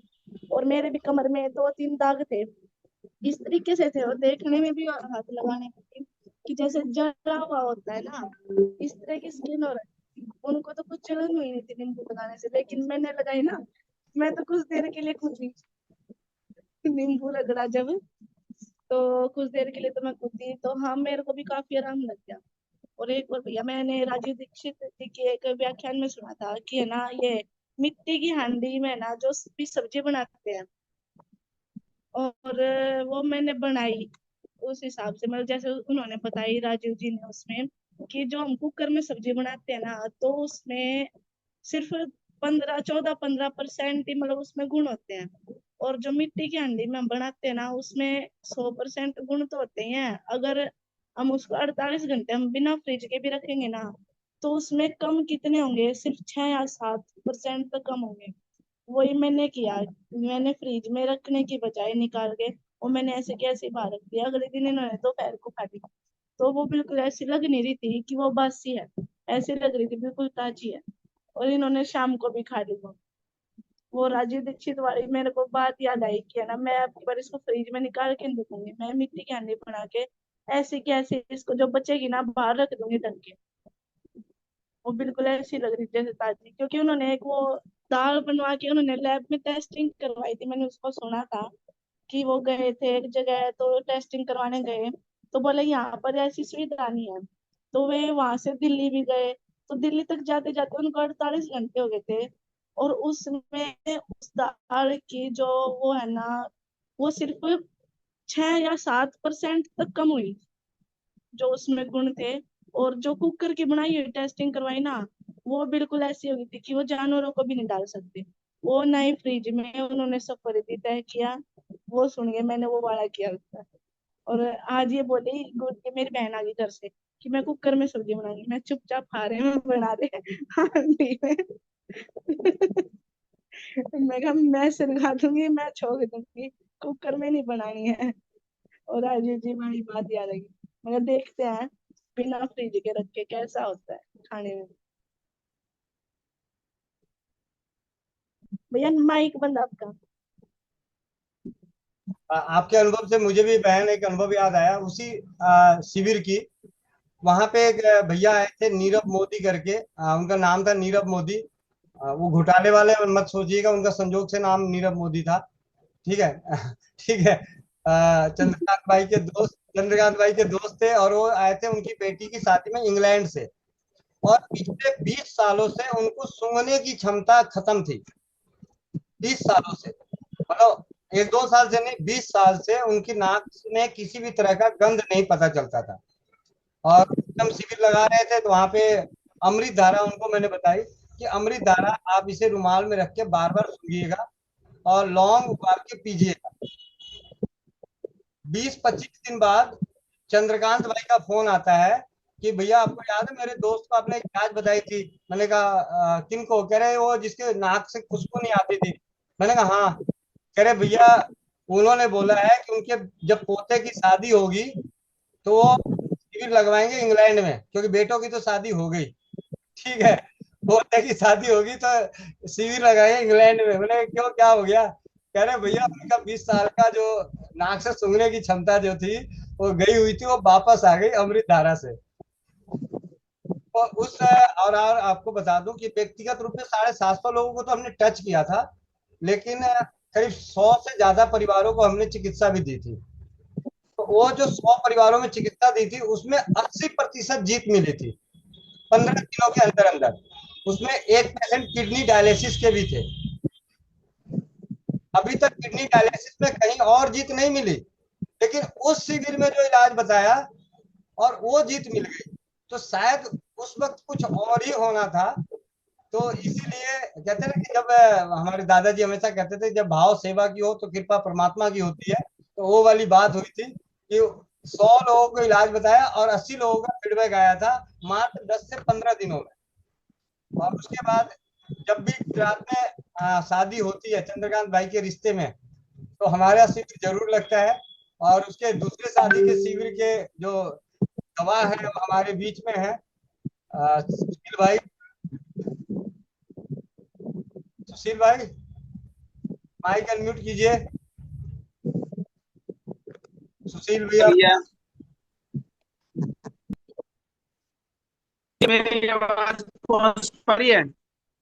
भैया या तो आप मेरे को फोन कर लो और फोन करके बता दो तो आवाज सही सुनाई देगी, क्योंकि आप वाली घटना तो और मजेदार है। आप वाली घटना तो और मजेदार है। वो तो वाकई चौपाल पे बताने वाली है। आप मेरे भैया आप मेरे को फोन करो, मैं यहाँ पे आवाज आएगी, ठीक है? या तो आप वीडियो बंद करके बोलो तो सही थोड़ा सा। वाकई वो चौपाल अच्छा की बात है। भैया पहुंच रही है ना आवाज? हाँ जी आवाज आ रही है। भैया वो घटना तो मेरे जीवन में याद रहेगी, और वो घटना मैं कभी भूल नहीं सकता। जो भैया के साथ हम गुजरात गए थे, और वो भी हम गुजरात में आनंद एक जगह का नाम है, वहां पे शादी का प्रोग्राम था। और भैया ने मेरे को आमंत्रित किया हुआ था, और उसके साथ में हमारे सुमित भैया थे, और उनके साथ में अरुण भैया और दीपक जी का भी टिकट था। तो उसमें क्या था कि सुमित भाई और सुशील भाई का टिकट नहीं था, और भैया ने हमें मतलब दीपक जी का कैंसिल हो गया था, और एक हमारे गूगल बाबा है, हरजिंदर भाई। उनका नाम है हरजिंदर भाई, उन्होंने कैंसिल कर दिया कि भैया हम नहीं जा पाएंगे, आप चले जाओ। तो उसमें भैया ने हमें आमंत्रित किया, और हम पहुंचे और ट्रेन में बैठ गए। तो हम बड़ी मस्ती में अपनी सीट पे बैठे हुए थे, और आनंद से टिकट कंफर्म थी, सब कुछ था, और जाते जाते पहुंच गए। तो वहां पे क्या था, गुजराती भाई माता देवी के दर्शन करके आए हुए थे, तो वो ट्रेन में बैठे हुए थे। तो सुशील भाई सुशील भाई को हाँ, टीटी वाली भी बात तो बता ही दो। वो वहां तो आ रहा हूँ भैया, आ रहा हूँ। अच्छा अच्छा। तो क्या हुआ, गुजराती भाई से थोड़ी सी हमारी कुछ बात हुई। तो उनको क्या था कि टिकट उनका कंफर्म नहीं था, और वो नीचे लेट के आ रहे थे, मतलब 2-3 रात से परेशान होके आ रहे थे। तो हमारे तो कंफर्म थे, आराम से लेटे। तो टीटी जब आया, तो टीटी ने सबको चेक किया कि वेट दिखाओ। तो भैया ने दिखा दिए। तो कह रहे अपना आप आई कार्ड दिखाओ, राशन जो हमारा पहचान पत्र दिखाओ। तो भैया ने कहा कि आप देख लिया तो बाकी का तो हो गया। कह रहे नहीं नहीं, सबका अपना देखना है। तो उसमें हमें बड़ी कि ये तो भैया हमारा तो टिकट है नहीं, ये तो दीपक का और हरजिंदर भैया का था। तो सुमित भैया और मैं, हम ऐसे बैठ गए जैसे कि कोई कोई अपराधी हो। तो उसमें उसने कह दिया आप तो बिना उसके बैठे हुए हो, और आपका तो चालान कटेगा। तो भैया ने फिर प्रयास किया, एक फोन मिलाया, एक अधिकारी से बात कराई, तो वो टीटी मान गया। उसके बाद में हम सो गए रात को, और सुबह उठे। और सुबह उठने के बाद में क्या हुआ, वो गुजराती भाई बहुत परेशान था, वो हमारे से चिढ़ गया था कि इनका टिकट नहीं यार, ये सोते हुए जा रहे हैं, हम पूरी रात नीचे जाग के जा रहे हैं। तो उन्होंने सुबह हम चाहे क्या हुआ, वो जो स्टैंड होता वहां रख रहे थे, तो हमने बोल दिया कि जी आप हमारा सामान रखा है कि आप मत रखो, नीचे रख दो। तो भैया ने वो थैला नीचे रखा तो वो चिढ़ गए, कह रहे आपके पास टिकट नहीं है, कुछ नहीं है, आप ऐसा कर रहे हो। और उन्होंने टीटी को बुला लिया फिर दोबारा। तो भैया और क्या बताऊं, बस इतना ही था कि फिर ज्यादा बताने वाली चीज नहीं है। बस ये है कि मतलब कहने वालों की जो स्थिति परिस्थिति थी, ये भी बहुत भयंकर घटना रही, यादगार है जीवन में कि एक चीज है कि शांति का माहौल।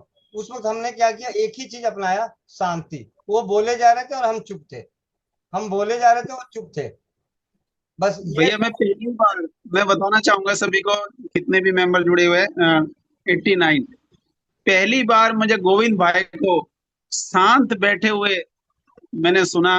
लोग कितने मतलब कुछ वो बोल रहे थे, पर भैया ने कुछ भी नहीं बोला। मतलब एक भगवान की कृपा थी, क्योंकि भाई हमारा बोलना कोई दिक्कत नहीं, हमें गुस्सा आ रहा है सब कुछ है, पर भैया जो एक बार बोल देते तो हाँ थोड़ी सी हमें समस्या हो सकती थी।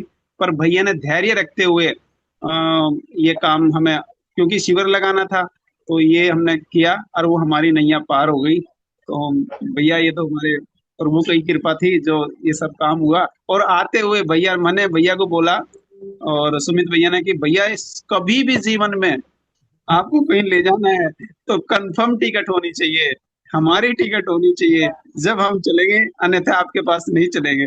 तो भैया ने क्या किया, आते हुए हमारा कोई टिकट नहीं था, कंफर्म नहीं थी, और भैया ने कैंसिल करा के उस अधिकारी को, एक हमारे भैया के बहुत अच्छे जानकार है, उनको फोन किया और हमारी टिकट अगले दिन की कंफर्म करवाई। तो ये भैया के भाई अजीत सिंह जी का आशीर्वाद है भैया के ऊपर कि आते हुए बड़े आराम से आए, हमारे नाम से थी ना।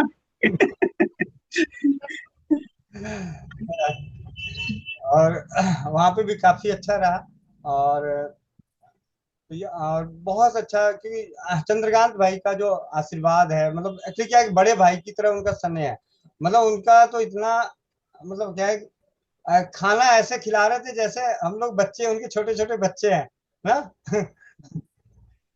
बड़े। बिल्कुल भैया, वहाँ का जो विवाह हमने देखा बहुत अच्छा था, बहुत ही अलग उनका रीति रिवाज था, वो बहुत ही सादगी वाला था, कोई भाग दौड़ नहीं, कोई वो नहीं, इतने आनंद से वो मतलब फेरे हो रहे थे, पंडित जी भी हंसी हंसी करके हंस हंस के उनके फेरे करा रहे थे, दूल्हा दुल्हन हंसते हुए फेरे ले रहे थे।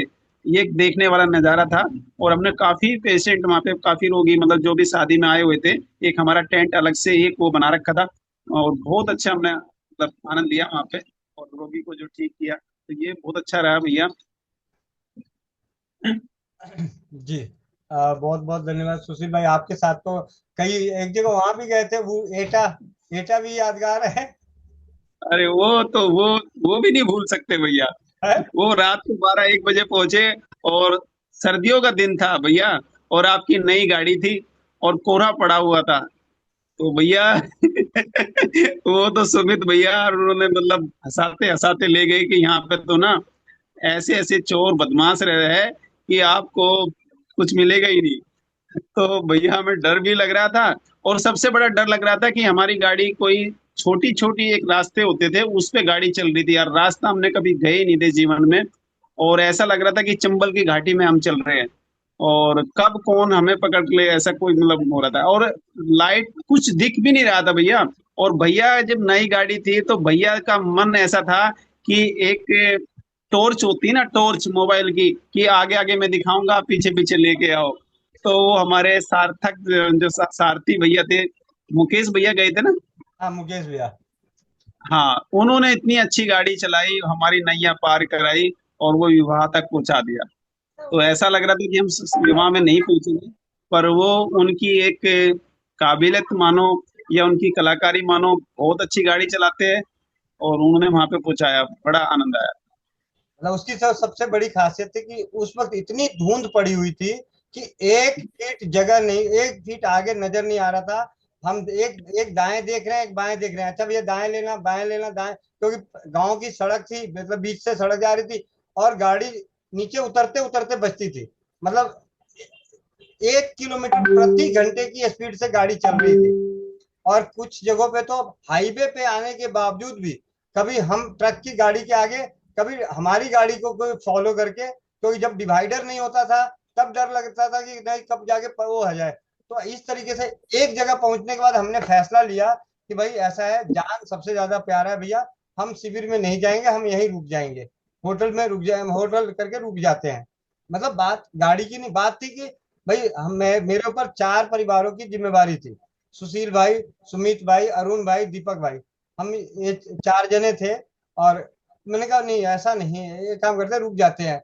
फिर रुकने का जब फैसला किया, वहां पे एक जगह रुक के बात करी, तो उतनी देर में गाड़ी दिखने लग गई, आगे गाड़ी दिखी, एक ट्रक जा रहा था। तो भैया ने कहा यार ट्रक के पीछे पीछे ले लेते हैं इनको, धुंध में चलाने का बहुत पुराना एक्सपीरियंस होता है। तो कभी हाईवे मिल जाए, कुछ मिल जाए, डिवाइडर मिल जाए, इस तरीके से जब वहां पहुंचे तो शादी मतलब हमारे पंडाल पे तो पानी फिरा हुआ था।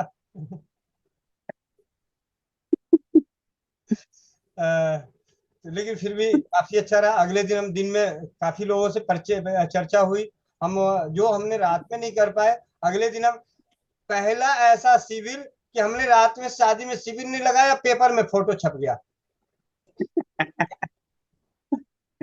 है, पेपर में फोटो भी छपा था भैया। हाँ, सही कह रहे हो भैया, क्योंकि वहां के जो वो दैनिक जागरण के संपादक थे, दैनिक जागरण के संपादक, उन्होंने सिर्फ इस बात की खुशी हुई कि ये लोग इतनी दूर से आए शिविर लगाने के लिए, उस चीज को कहते हैं चलो अभी वहां पे पर्चा होगा तो टेंट उंट वहीं पहुंच के अभी फटाफट आए, हमारी फोटो फोटो खींची।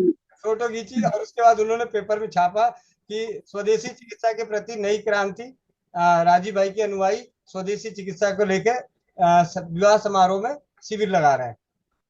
तो इस तरीके से वो भी मतलब पहली बार ऐसा कि जो काम हमने किया नहीं फिर भी पेपर में नाम छप गया। तो ये भी बहुत अच्छा। हाँ, लेकिन दिन में हमने उसके काम किए थे। हम सुबह 8 बजे से उनके जितने जानकार थे, रिश्तेदार थे, उन सभी से हमने बातचीत करी। उनको चिकित्सा जो हमें मालूम थी, जो भाई हम तो किसी का इलाज तो करते नहीं, मदद करते हैं, जितनी मदद हो सकती थी उतनी मदद किए। तो इस तरीके से ये कुछ विवाह समारोह की घटनाओं की जो शिविर के कुछ यादगार दिन याद आ गए आज चौपाल पे। नहीं, वो फिर भैया वो तो मेरी रह गई ना। आते हुए फिर क्या हुआ, सब रे काम हो गए, सब कुछ हो गए, संकट था। वो भैया मेरे को अगले दिन बालगढ़ पे उतार के गए, और उतारने के बाद मैं गाड़ी वो पार कर रहा था रोड, और मेरे को ऑटो वालों ने ठोक दिया, और मेरे को फ्रैक्चर हो गया। तो 50-60 दिन, मतलब 50 दिन 60 दिन मेरे को बेरोजगार हो गया था मैं। और भैया को मैंने तुरंत फोन किया, मैं कहा भैया ऐसे ऐसे हो गया। कह रहे अच्छा एक काम कर, अभी सिकाई कर ले और ये दवाई ले लेना सुबह, और फिर बताना। तो भैया मैंने फिर एक्सरा कराया, इतना मोटा हो गया था, तो फिर उन्होंने प्लास्टर चढ़ा दिया और 40 दिन के लिए प्लास्टर किया। फिर उसके बाद भैया ने का उपचार चला, तो भगवान के आशीर्वाद से ठीक हो गया। पर वो ये है कि परिवार का बड़ा मतलब वो रहा कि तुम इतनी दूर जाते हो, क्या लेने जाते हो, क्या मिलता है, ये बताओ। आपका हाथ तोड़ के बैठ गए ना, मत जाना कहीं दूर। मैं कहा जी ठीक है। उस टाइम तो क्या था कि हाँ हाँ जैसे आप कहोगे ऐसे ही ठीक है। हाँ, ये यादगार। ये समझिए कि वो जो गरज जो था वो गरज आगे सुशील भाई ने अपने ऊपर लिया। और सबसे बड़ी बात है कि उसमें गलती मेरी है। मैं बारिश हो रही थी, इस चक्कर में मैंने सोचा इनको ज्यादातर आगे तक छोड़ दूं। अगर मैं इनको दिल्ली छोड़ता तो बस से जाते या ट्रेन से जाते, मैंने इनको छोड़ा ऐसी जगह तो ये नहीं, फैसला तो यही हुआ था कि दिल्ली छोड़ेंगे। फिर बाद में बारिश हो रही थी, बहुत तेज बारिश हो रही थी। मैंने कहा भैया चलो आपको वहां तक छोड़ देते, सोनीपत तक। आपने कहा भैया यहीं छोड़ दो, यहाँ से ऑटो मिल जाएगा, चला जाऊंगा। हम लोगों को भी लेट हो रहा था, तो थकावट तो होता है कि हर कोई एक दूसरे की मदद करने की भावना से। तो ये कुछ ऐसे अनोखे यादगार पल हैं स्वदेशी चिकित्सा के जागरूकता में कि चले। रीना नवलानी दीदी। जी भाई, वंदे मातरम। धन्यवाद। और भाई आपने तो इतने सालों पहले की याद दिला दी, और भैया इतना भावुक मतलब मैं सोच नहीं सकती हूँ भैया। मैं तो आंसू आ गए भैया। अरे तो ये खुशी के आंसू हैं, ये वो आंसू हैं, हाँ, खुशी के आंसू हैं। मुझे अब ऐसा लग रहा है अब वापस कब आओगे, बस वो मेरे मन में बस वो फीलिंग आ रही है अब तो। बात में शुरू में जुड़ी नहीं थी, इसलिए मैंने अपनी कहानी बोल दी थी। ठीक है, हाँ आई जाए, जी। ठीक है। हाँ जी भैया। अब मुझे विश्वास नहीं आता भैया आपके ऊपर कि आप आओगे, अब मैं आओगे फिर ही विश्वास करूंगी भैया। हाँ हाँ, जरूर और जी, जी जरूर। भैया, और मैं भी आपका वेट जरूर करूंगी भैया। और भैया एक बात बताऊं, आज मुझे एक फोन आया कि घुटने में बहुत दर्द है, मुझे उठा बैठा नहीं जा रहा है। और मैंने कहा कि तो ठीक है, मेरी मौसी थी वो, तो उनने फोन किया, यहाँ से थोड़ा सा दूरी रहती है। तो मैंने कहा कि है ना देख, कल या परसों आऊंगी। तो फिर बोलती है कि नहीं, मैं मरूंगी तब आएगी क्या, नहीं तू देख कैसे भी करके आ। तो मैंने कहा ठीक है। तो बारिश, इतने में बारिश आ गई भैया, तो मेरा थोड़ा कैंसिल हो गया जाना, मतलब मतलब आप कैसे जाएं, बहुत तेज बारिश आई। तो भैया थोड़ी देर में बारिश रुकी, और फिर हमारा कैसे भी करके वह हाँ ना करके गई। भैया उसको मैंने है ना बंधन के साथ सिर्फ एड़ी के ऊपर वाला जो है वो मैं यहाँ से इलास्टिक लेके गई थी भैया, और उसको तेल भी बना रखा था, मैंने कहा आप बनाएगी जब तक, ठीक है देख, लेके चली गई मैं वो लहसुन वगैरह वाला। और मैंने उसको रबड़ भी बांधे भैया, जो बीच वाली उंगलियों में होते हैं ना, वो घुटनों के जो बीच वाली उंगलियों में होते हैं, दोनों मतलब एक में बांधे थे मैंने, बीच वाली उंगली में 3 रबड़ बांधे थे भैया।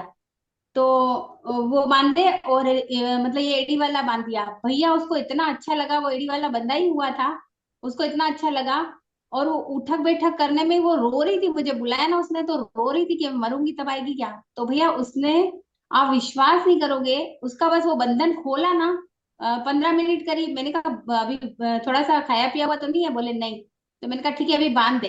तो बांधा भैया, और उसका विदिन 5 मिनट 10-15 मिनट उसने रखा होगा, बस उसने उतारा, और भैया मुझे मुझे बोलती है कि ये तो मुझे बहुत अच्छा लग रहा है, मुझे तो बहुत घुटने और उठक बैठ उठने लग गई वो तो मैंने कहा ऐसा क्या, तो बोल रही चम्मच, ये तो बहुत अच्छा हुआ कि ये ना फिफ्थ, मैंने कहा कितना आराम पड़ा है, बोले 50%।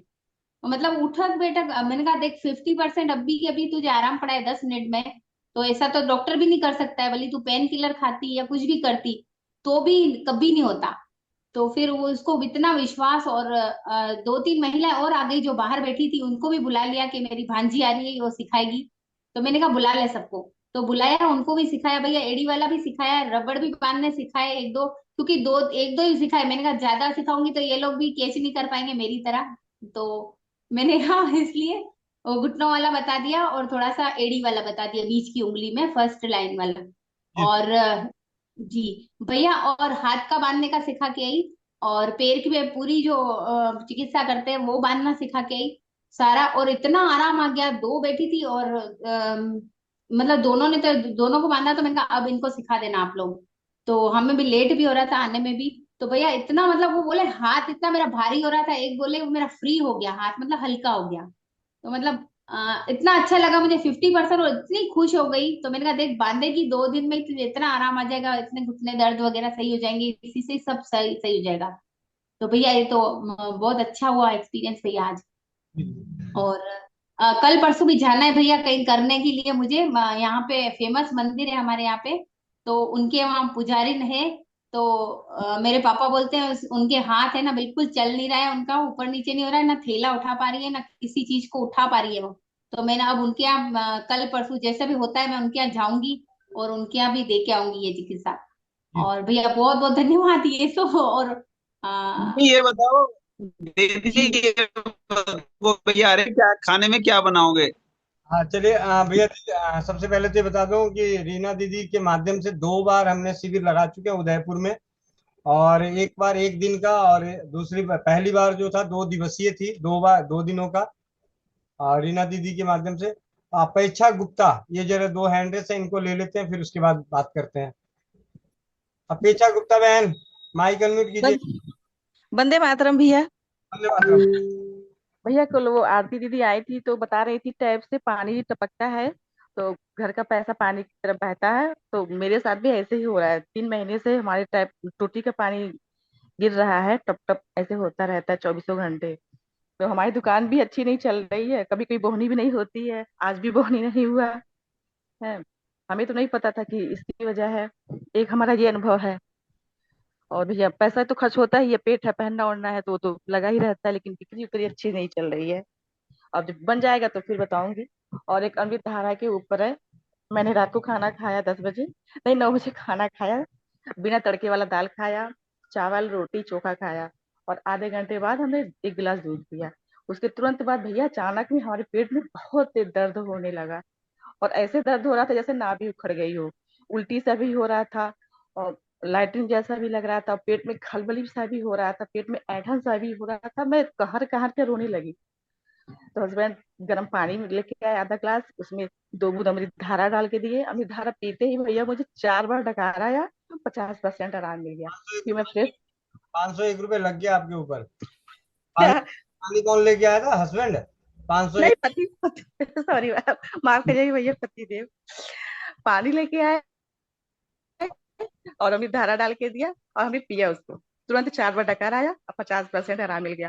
फिर मैं फ्रेश होके आई, फिर मुझे 6 बार डकार आया, खूब लंबी लंबी डकार आई, और भैया मुझे 100% आराम मिल गया अमृत धारा से। नहीं तो मैं तो रो रही थी कि रात कैसे गुजरेगी, इतना तेज जैसे लग रहा नाभि उखड़ गई हो, ऐसे दर्द हो रहा था भैया। तो अमृत धारा से एकदम चमत्कार हो गया। और फिर बच्चों को हमने पानी में भी नहाने के लिए 5-6 बूंद डाला, दूसरे दिन बच्चे भी खुश थे, उनको पसीना भी उस दिन ज्यादा नहीं हुआ, 2-3 घंटे तक ठंड महसूस हुआ। तो भैया मैं ये पूछना चाह रही थी कि अमृत धारा कितने प्रकार के पेट के दर्द में फायदा करता है? सभी प्रकार के पेट के दर्द में।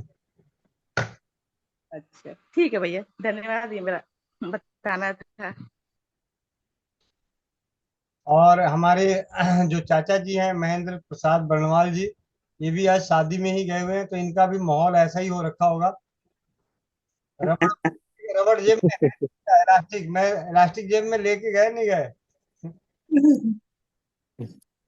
जी भैया, शादी घर में आया हूँ भाई की बेटी की सगाई है आज, और उसमें आया हुआ हूँ।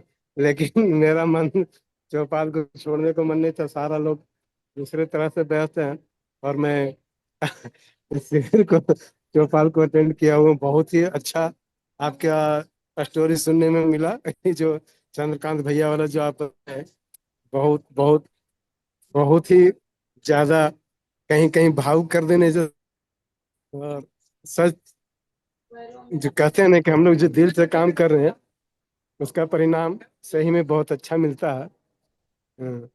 जो आपने बताया कि इतने लोग जुड़े हुए थे, उसमें 80% लोगों को लाभ मिला, ये ये सुन करके मन गदगद हो गया।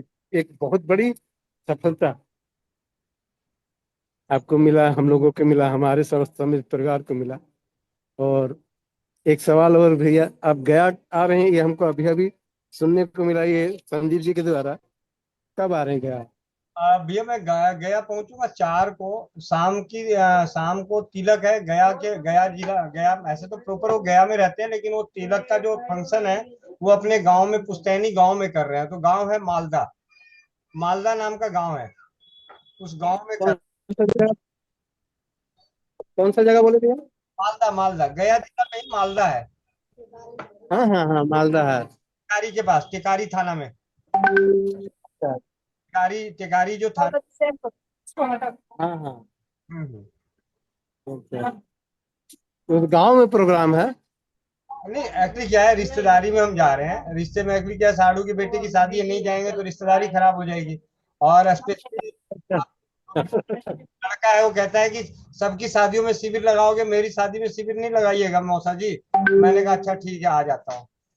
तो इस वजह से आ रहा हूँ, क्योंकि लेकिन ये साथ के साथ क्या होता है कि रिश्तेदारियों में जो अपनी जो दुख और सुख दुख के जो त्योहार होते हैं, उन त्योहारों में रिश्तेदारों से मिलने का, अपने कुल खानदान के लोगों से मिलने का सौभाग्य प्राप्त होता है। एक दूसरे के बारे में जानने का प्राप्त होता है कि कौन कहाँ पे है, कैसे है।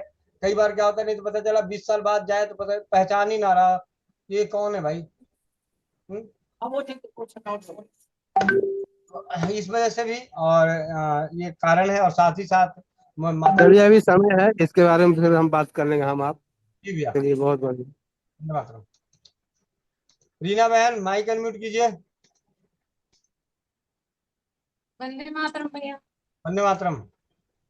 भैया एक फीडबैक भी है, और थोड़ा सा आपको बताना भी पड़ेगा कुछ और। एक बहन बहन क्या मतलब, मेरी जेठानी है, उसको नाक से पानी चल रहा था कल बहुत ज्यादा। तो मैंने उसको अमृत धारा लगाई भी उसके नाक के पास और उसको पीने को भी दिया। तो उसको छींके ना जैसे सुबह उठती थी तो बहुत ज्यादा आती थी। तो वो आज बोल रही थी कि मेरी मतलब छींके सुबह आ रही नहीं ज्यादा, और मुझे 19-20 का फर्क है। तो भैया इसके अलावा कुछ और भी दे सकते हैं क्या? और उनके गले में भी बहुत ज्यादा कफ है बना हुआ। देखो अगर कफ, दोपहर दोपहर की मीटिंग में जुड़ी थी तो सुशील भैया ने बताया था कि अणु तेल से उनको भी प्रॉब्लम हुई थी। तो उन्होंने बताया था कि अणु तेल मतलब था जो मैंने दिया था। तो मैंने आज उनको वही ये भी बताया। तो इसके अलावा कुछ और?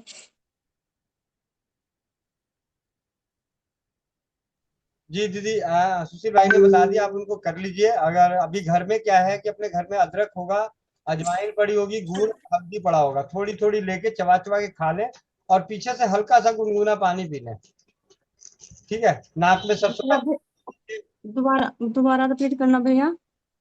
अदरक गुड़ अजवाइन हल्दी, जी भैया। ठीक है, थोड़ी थोड़ी मात्रा में लेके चबा के खा लें, पीछे से हल्का सा गुनगुना पानी पी लें, नाक में सरसों का तेल लगा लें। ठीक है, धन्यवाद भैया। ये एक हैंड था नंदिता।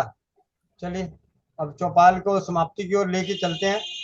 लेकिन अब आज बात हो ही रही थी तो मैं इसी बीच में इतने सारे जितने शिविर में गया था ना, हर शिविर का जो अनोखा पॉइंट है जो जीवन का, वो कभी कभी कभी शेयर करूंगा।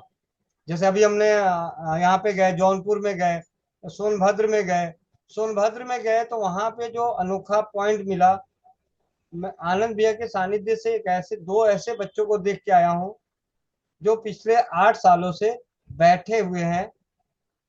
मतलब उनको एक रोग लगा हुआ है जिस रोग का इलाज कहीं नहीं मिल रहा है, लेकिन उनकी हिम्मत, उन दोनों की बच्चों की हिम्मत देख के, मतलब उस वक्त तो, मतलब जो मुकेश भाई कभी होंगे तो मैं बताऊंगा, उस वक्त मैं, मेरे हाथ पांव काम नहीं कर रहे थे, दिल दिमाग काम नहीं कर रहा था। और उन बच्चों की हिम्मत को देख के मेरे अंदर हिम्मत आ रही थी कि भैया बाकी लोग तो भाई फिर भी भगवान की दया से बहुत ठीक है, इनको तो ये तो बेचारे मतलब इस तरीके के बच्चे हो रखे, बेचारा बोलना तो नहीं है, वो तो बेचारे हैं नहीं, बेचारे तो हम हैं। वो सब चीज मतलब ना होते हुए भी उनको, मतलब जैसे उनके पड़ोसी ने बताया कि बड़ा भाई छोटे भाई को कहता है कि ऐसी जिंदगी से क्या जीना यार, मर जाते तो अच्छा रहता। मतलब कोई बच्चा ऐसा बोल रहा होता है। तो ऐसी चीजें जब हम लोग जागरूकता का काम कर रहे होते हैं उस वक्त, तो परमात्मा की कृपा से देखते हैं क्या होता है, लगे हुए हैं। मैं भी थोड़ा बहुत अभी जब से आया हूँ तब से उसी बच्चे के लिए रात को 1-2 घंटे होम्योपैथी के प्रति पढ़ने में लगा हुआ हूँ कि शायद उसमें मैं उस बच्चे की कुछ और मदद कर सकूं। बाकी ऐसे बहुत सारी चीजें हैं, हर मतलब यहाँ तक कि जितने भी शिविर हुए हैं, चाहे वो रक्तदान शिविर हुए हैं, हर रक्तदान शिविर में कोई ना कोई अनोखी बातें हुई हैं, अनोखे अनुभव आए हैं, अनोखे फीडबैक मिले हैं। हाँ, आप में से ये तो बताना भूल ही गया, मरनी में भी शिविर लगे हैं। ठीक है, मरनी में भी लगे हैं, लेकिन वो टेंट बाजे के साथ नहीं लगा है, लेकिन शिविर लग गया है। ये सबसे पहला शिविर लगा था हमारा, मंजीत भाई जो है सुप्रीम कोर्ट के, हाई कोर्ट के वकील, उनके दोस्त के पिताजी नहीं रहे तो उनका निमंत्रण आया था, मतलब संदेश आया था कि आपको आना है। मतलब एक तो होता है आ गया, उसके बाद स्पेशली फोन आया, भैया आप पहुंच रहे हो, भैया पहुंच रहे हो। मैंने कहा अच्छा भाई चलो पहुंचते हैं।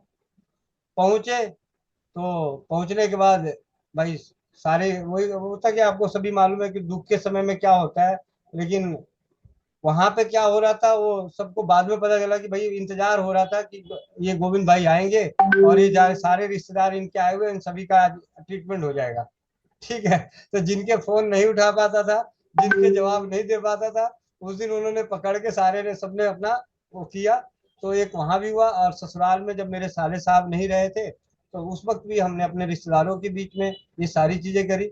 मेरे जीजा जी के भतीजी की शादी थी, तब ने हमने शिविर लगाए। मेरे साले की भाई की बेटी की शादी थी, तब भी हम दिल्ली से बिहार जाके उनकी शादी में शिविर लगाया।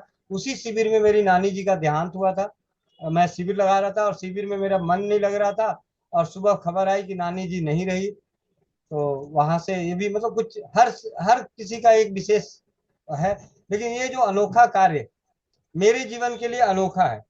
और यही मेरा उद्देश्य है कि मैं ज्यादा से ज्यादा गांव में, समाज में, परिवारों में, दिलों तक पहुंच के रसोई घर ब्रह्मांड की प्रथम औषधाल है, इसको बता सको।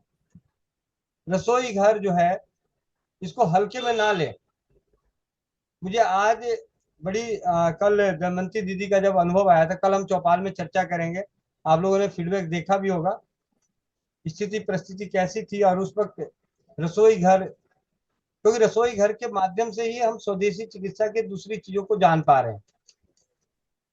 अगर ये आग नहीं लगी होती कि रसोई घर ब्रह्मांड की प्रथम औषधालय जन जन को बताना है, तो क्या आज चौपाल चल रही होती? नहीं चल रही होती। राजीव भाई को नहीं सुना होता तो नहीं चल रही होती। आप सभी की दुआओं, आप सभी के का फल है स्वस्थ समृद्ध परिवार की चौपाल।